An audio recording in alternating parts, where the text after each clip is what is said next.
Says you. How does it? You said giving birth women? matters, but you also said that giving birth isn't what determines whether or not someone's a woman. No, it's one distinctive characteristic of what a woman does. Because can a man do that, Hunter? Yeah. Can a biological trans man do could. that? Okay. Okay, dude. See, you just do a play on words, and that's fine. That's fine. I'm not here to get. Rattlesnake Rob. Can you hear me? Can you hear me now, Hunter? Yes. Hello. Hey, what's up, man? Sorry, I was on my earphones, so I just put you on my speaker on my phone. I'm actually currently working, but I'm listening in on your stream, and I can agree with some of the things that you say. However, I feel like, well, first let's kind of start a basis on what we're going to talk about, I guess, for the brief moment that I'm going to be on the phone. Do you know what a woman is, Hunter? I just gave the definition of a woman to the last caller. Yeah, what's that definition again? A woman is someone whose internal perception aligns with what we culturally view as being feminine. So could you apply that thinking to anything? Let's say transracial? No, because it's not the same degree of an identity. How so? Let's say a white individual was born and raised in a a more primarily black neighborhood, mm-hmm. and they grew up with that type of culture, mm-hmm. and they identify that way sincerely. Since you couldn't find a definition on what sincerely really means, mm-hmm. how can we find a basis for? So for here's what it is. Here's what it is that you're right in the sense that if somebody is raised in a very black kind of environment, that they may have certain aspects of that culture that has informed their identity. That is correct. However, what's not correct is that they would then be black, because the way by which we classify people, at least colloquially, as a black person also is based on the color of their skin largely. So no, it's not the same. Hold on, wait, please. It's not the same degree of identity that is associated with woman or man. Okay, my question would be, would you say that an albino black person, someone that's pigmentation is mostly white, probably whiter than my own skin, would they not be identified as black because their color of their skin is not black? I mean, they might be classified as black or something, but I mean, again, why? But hold on, the way in which they're going based on because in that case they're going based on genetics. There is a biological component there.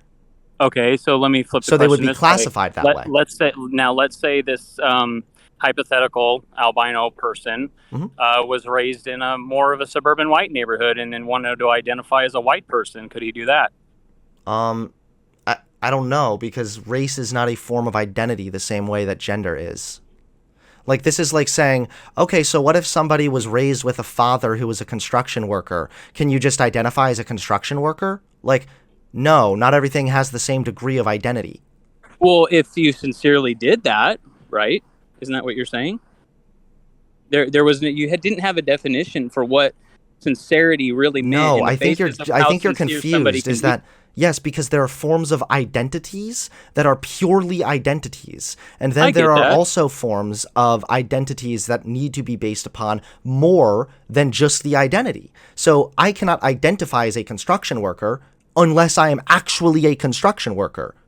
So then you can't identify as a black person without being an actual woman. Because they are a woman. How can a woman be a man without physically having the experience of being a male? Wait, woman and female are two different things. So there's sex. Okay, because it doesn't need to map on. Yes, I do separate because but yeah, I get that. I know you do. But you have a whole plethora of people who disagree with that statement, and they have way much more data to support their theory just throughout time. Which theory exactly? That there is no separation between sex and gender. This is just a lie. Whether they say that or not, I don't care, because then they would literally be wrong. So I've asked this question every fucking time. To who, though? But I guess I can ask it. Hold on, let me ask you a hypothetical, please. Who is the arbiter of truth, Hunter? Who's the arbiter of truth when it comes to these things? I'm guessing you're going to say God is. Well, I mean, I didn't say that, but sure. Yeah, I would say that's the basis for my foundation of So what I then think. However, how come God hold on, has... Hunter, hold on. I know you gaslight tons of people and you just love to steamroll over people, but just listen. Just for a I've second, done none okay? of that, but okay, continue. No, you have. But No, I just haven't. hold on a second, all right? Now, see, you get so upset when someone has something just slightly different of an opinion of yours, and then you want to go off of all of these studies and say, oh, see, I'm correct because the study says this. For instance, I don't know what studies you use. I hardly ever see any of them you know mirrored on your screen when you're streaming. So, are these, who makes these studies? Who does these studies? Okay, so can I talk now? Yeah, of course. Go ahead. Okay, so first and foremost, I'm not getting super upset, and I'm not gaslighting either. You are asking me questions, and I'm trying to respond. Okay. So I'm also not even trying to steamroll.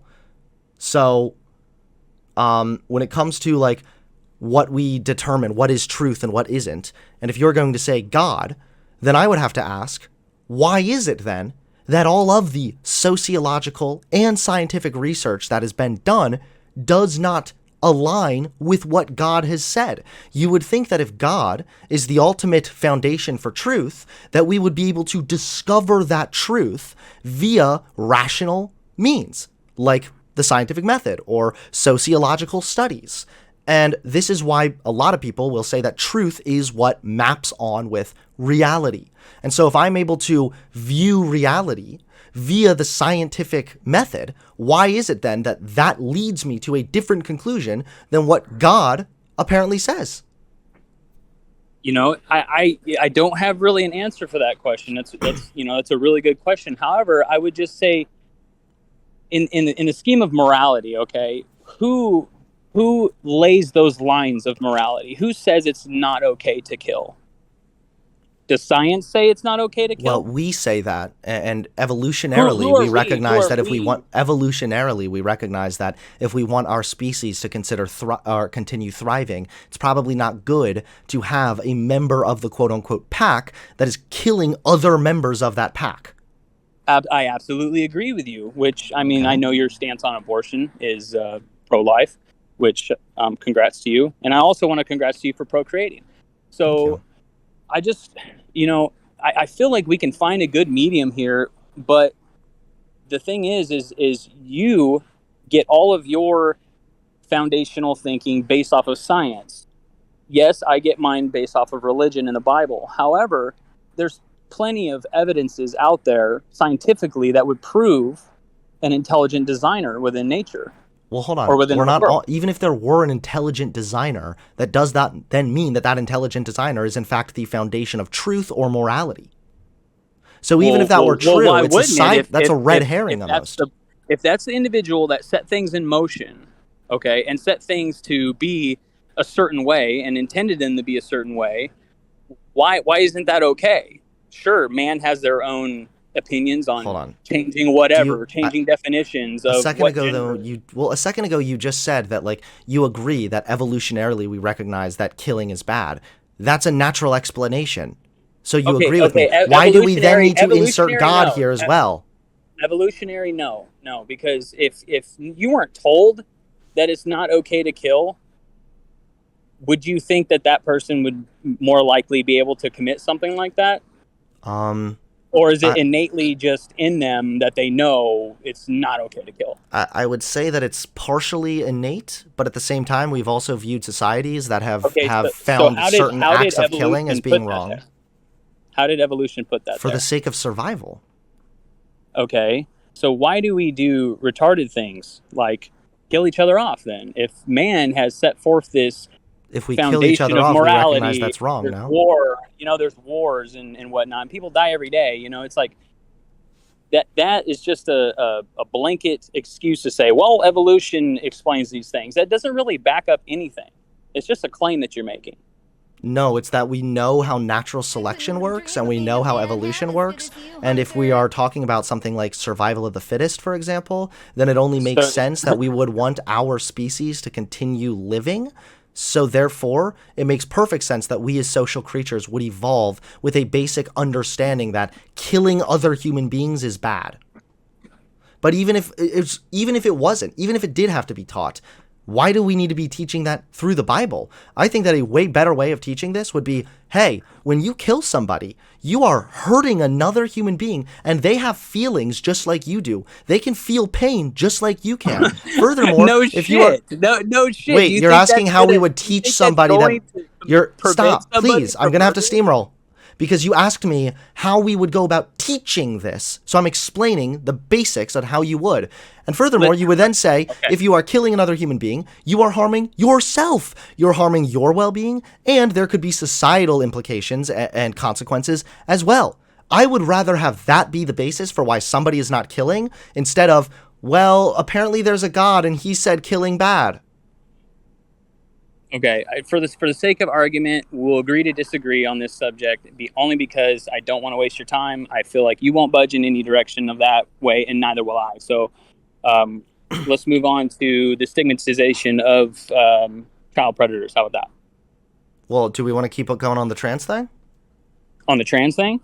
Yeah, I thought that there was more that you wanted to talk about there. Because you said then how do we determine what is and isn't true? Because I said that if somebody says sex and gender are not different, then they're just incorrect. Well, it stems from my basic question of what is a woman, and obviously you don't know what that is. I gave you a definition. Is your wife a woman? Yes. Is it only because she identifies as a woman, or is it because she has female genitalia and a uterus that birthed your children? I mean, I don't understand. No, my wife is a woman. What ultimately holds the weight there is that she has an internal perception of herself and an identity. Everything else is secondary. So I am attracted to women who also have female biological makeup, who like to present themselves in ways that are more, I guess if you will, like traditionally feminine, dresses, lipstick, long hair, makeup. I'm attracted to women like that. But all of that works. Women? I'm attracted to biological females, and I also am attracted to women. Yes, the way in which my wife presents is what I also am attracted to. Okay, so I mean, this is another hypothetical question because you're married, and I just want you to entertain the idea. Would you, bump uglies with a transgendered woman that has all of the makeup of a woman? No, because I also have preference when it comes to genitalia. No, what I'm saying is that genitalia has been inverted, and they've gone through transitional surgery and whatnot. They're fully transitioned. So they have like a fully functioning vagina? What do you mean by fully functioning? Like you can have sex like you would with a biological female? Oh, well, if it's inverted, I mean, how can you not put your penis in there? I don't know. I guess I'd have to look into it. But if there was absolutely no difference, then wait. If there was absolutely no difference, then yeah, I wouldn't care. However, there usually is a difference, and not to mention a lot of trans people don't actually go through bottom surgery. So no, I also have preferences when it comes to genitalia. So yeah. So why wouldn't they follow through with the genitalia surgery if they're trying to transition into a woman? Because it's expensive, and that's not ultimately what makes them a woman. Didn't you just say that if they had a functional vagina? You asked me if I would have sex with a trans person if they had an inverted penis made into a vagina. Right. And then I said that I have genitalia preferences as well. Yeah, then you said, I'll have to look into it, but I probably wouldn't mind. Yeah, in a hypothetical, yeah. Right, okay. Thank you for that. I just wanted to entertain that idea. That person has had sex reassignment surgery, though. So yeah, they have sex characteristics at that point that is more in line with... They're still not a woman, Hunter. Come on, dude. They're still not a woman, man. Says you? This is the thing, is you're like, you base everything on science, and then meanwhile you're like, what do you base things on? How your tummy feels? So what? Science just changes, right? Science just changes? How can you rely on scientific data if science just changes? Please tell me. Wait, are you trolling? Are you here to waste my time? Are you here to waste my time? Is your name Rattlesnake Rob because you've been bitten by a fucking rattlesnake and you're going into psychosis right now?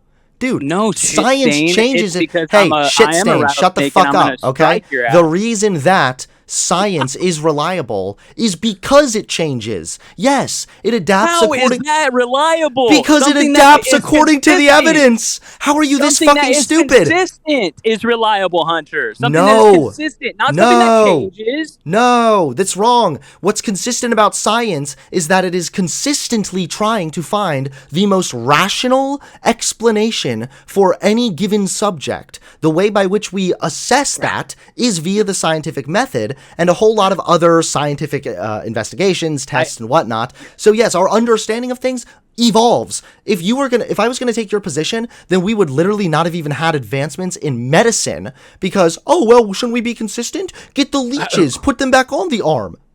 Who's to say that we wouldn't have developed medicines? That's just. Why should we? That That would be inconsistent. That's irrelevant. That's just irrelevant. I mean, that's what you just said. So no, what I'm talking about is just very profound things like gender. Like, what is a woman and what is a man? A woman can procreate and create life, okay, and give birth to life. Man can't do that. So if a woman cannot give, this is always the question, okay? This is always the question. Here we go. If a woman cannot give birth, then is she still a woman? Absolutely, she's a woman. So why would you bring up the woman thing? The woman thing? Why would you bring up the giving birth thing? Yeah. Well, because that is such a huge difference between men and women. Sure, there's some people in between that are born sterile as men. They can't have babies. They're still a man. Okay, wait. So you said a woman is somebody who can give birth. Once again, you're confusing sex and gender because sex refers to the biological makeup of people. Gender refers to the social expectations and ways by which we expect people to behave, present, dress, and that plays a role in shaping our internal perception of ourselves as well. Okay, so answer me this question then, okay?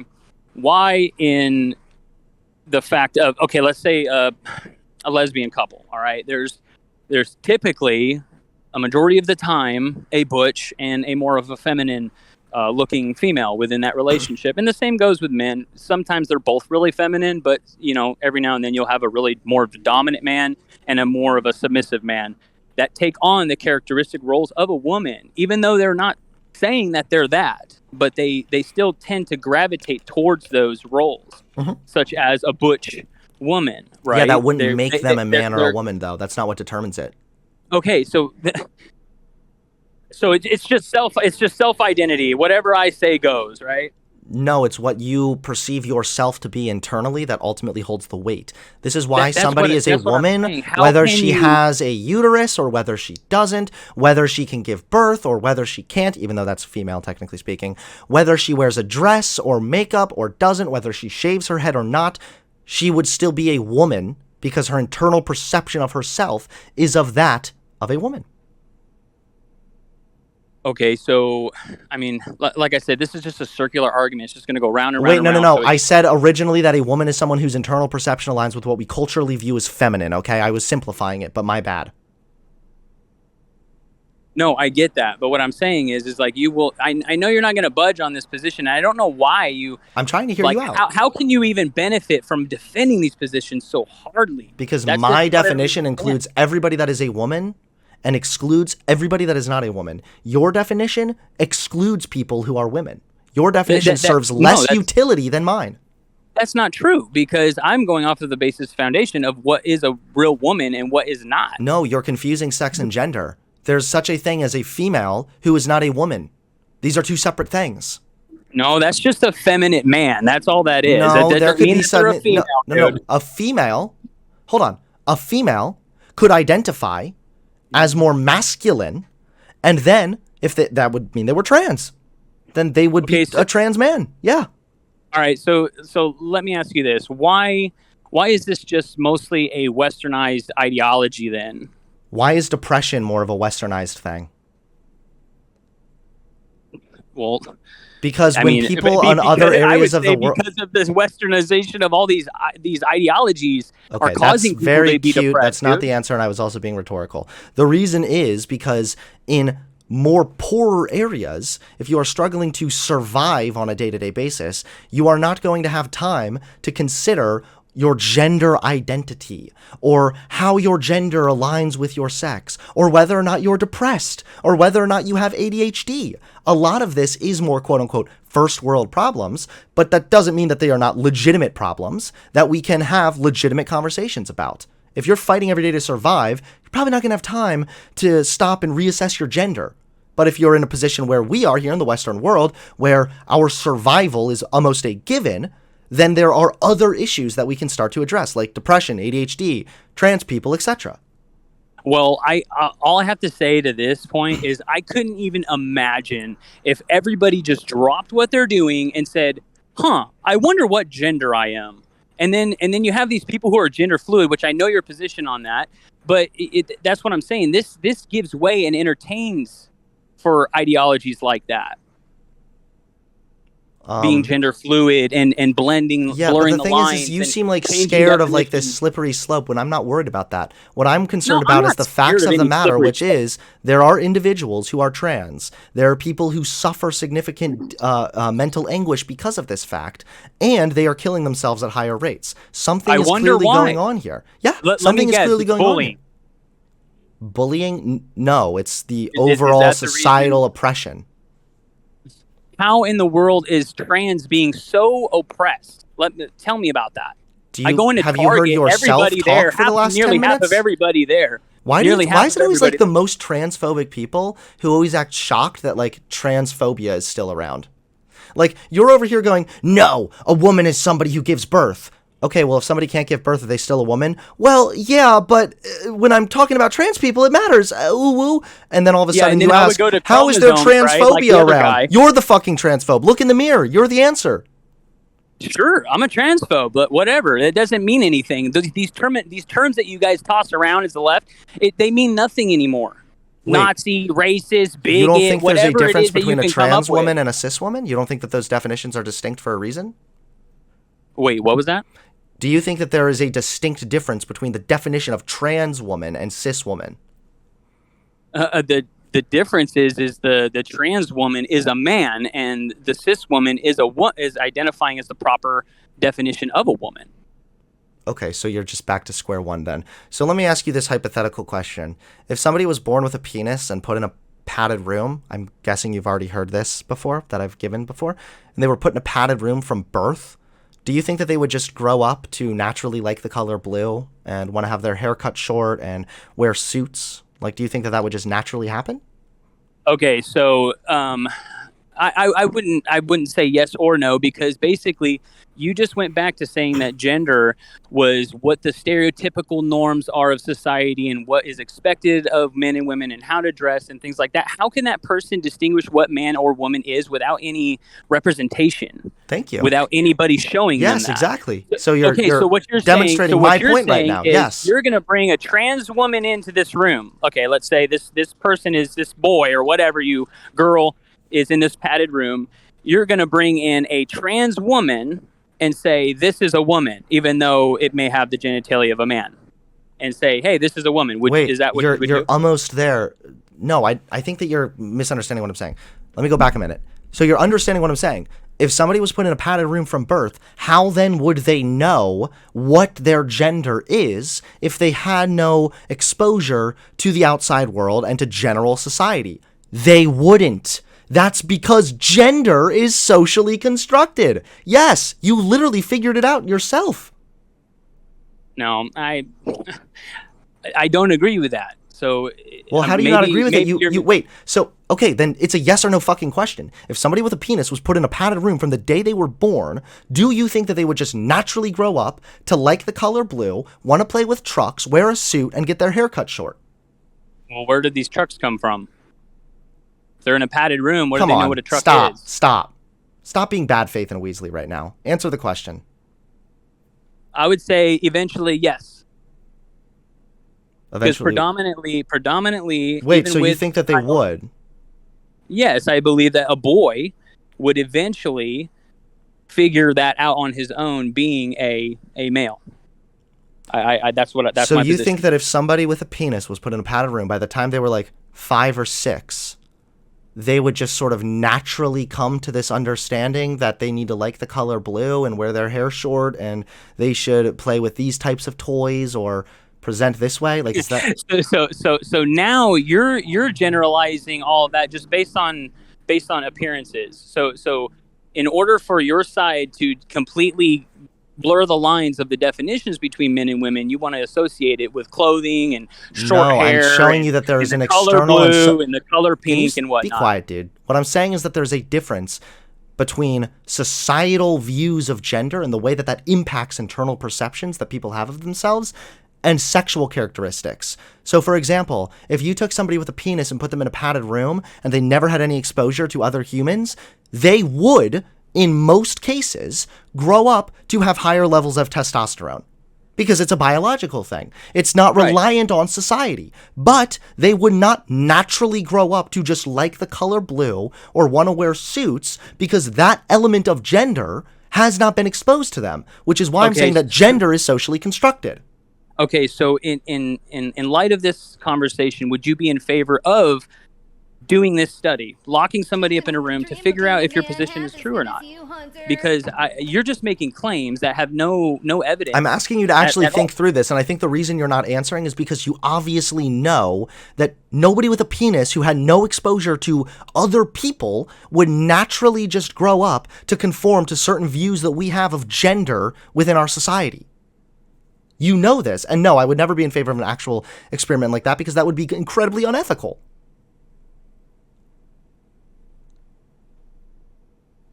Okay, well, you already know my position. I circle back to square one. You obviously get my position of what I think a woman is and what I think a man is. So yeah, but your definition's wrong and excludes people that are women. Says you. How does it? You said giving birth matters, but you also said that giving birth isn't what determines whether or not someone's a woman. No, it's one distinctive characteristic of what a woman does. Because can a man do that, Hunter? Yeah. Can a biological trans man do could. that? Okay. Okay, dude. See, you just do a play on words, and that's fine. That's fine. I'm not here to get all crazy about this topic because I'm set in what I know and what I think, and you are too, and I respect that. Yeah, you're being consistent. Okay, but the difference is that you're set in what you are wrong about. How? Who says that I'm wrong? Every single element of scientific research and sociological research has shown that there's a difference between sex and gender, and the hypothetical I just gave you further demonstrated that. Even you yourself recognized it. Oh, he left. Okay. See you later, pal. Keep being a transphobic piece of shit, I guess. Bye-bye.